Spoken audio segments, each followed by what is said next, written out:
Okay, what we're working with now is one of our blocks of clay. Now with our clay, you can either break it in half and do like a small project, or you can make a bigger project with using the whole block. There's 2 blocks in the little kit.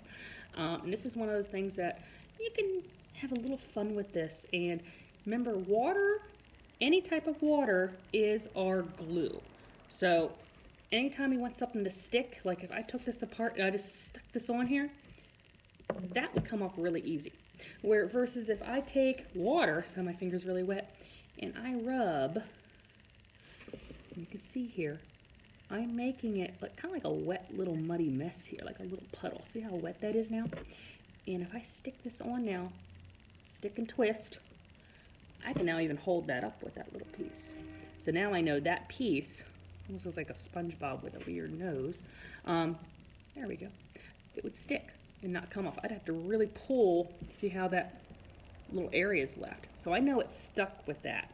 So some of our techniques, and I'll have this little paper on there, is all different kinds of techniques. Rolling, pinching, taking a pencil and rubbing it, rolling it out with your finger. So there's all sorts of different ways you can use your clay. So, you know, you can do a lot of stuff with it. But that's our sticking one, where we want to make sure we stick stuff. Some of the things we can make with it, you can roll it out and stamp stuff. You can make a little pinch pot. You can pinch it into a little sculpture. And I have a couple different techniques I'm going to show with our clay throughout our time. The one I'm going to show right now, as I said, is the sticking. So if I wanted to make something, if I don't have a rolling pin or anything, I can push to roll out clay and make it flat. Or I can pinch to pinch my clay out, like this. If I want to do some texture, you have your markers.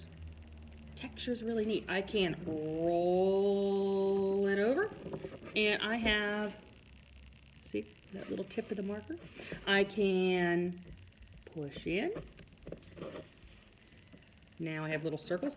The bottom of the marker has even a different kind of circle. See how it has a different kind of circle? Now I have a whole little texture thing.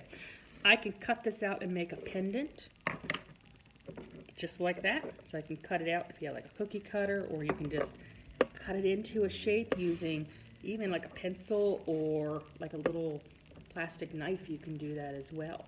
So if I broke it in half, that's just one. That's another, that's like half a piece here, and I can go in and maybe I'll make this a teardrop shape,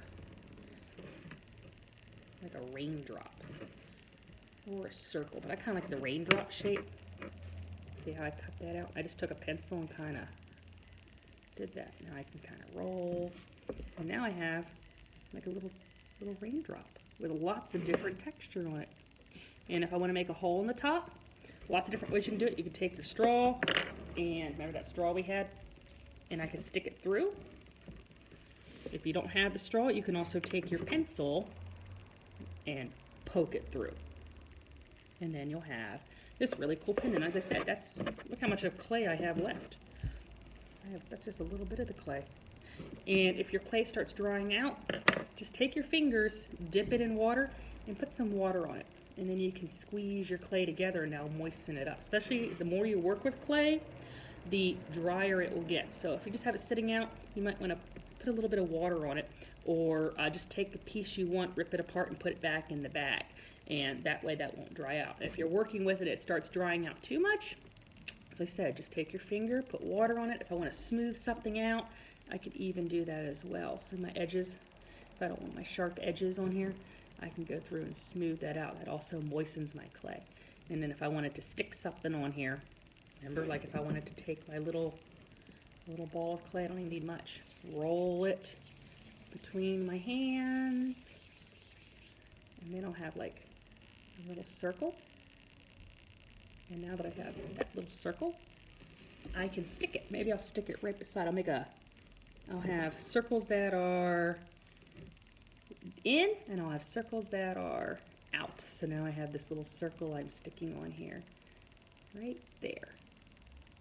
So now I have raised circles, pressed in circles, all sorts of texture. And you can look for texture in around your house as well. Like Pasta noodles have all different types of texture, all sorts of things. Like I said, this one thing here we had several different kinds. I could probably even find more, because if I do this, I even have another type of texture too. Now, with my marker, I wouldn't draw on this yet. Main reason being is that it'll burn off. It won't stay. So if we get this fired, you can either leave it like this and have it not fired, or you can bring it back to the studio at a later time and get it fired. And you can let this sit and dry for a while till it's like this. See how it's light gray? And it's hard. This one's real soft. Hasn't been fired yet. After it's fired in the kiln, looking for one that's about the same size. See the difference? It's white. You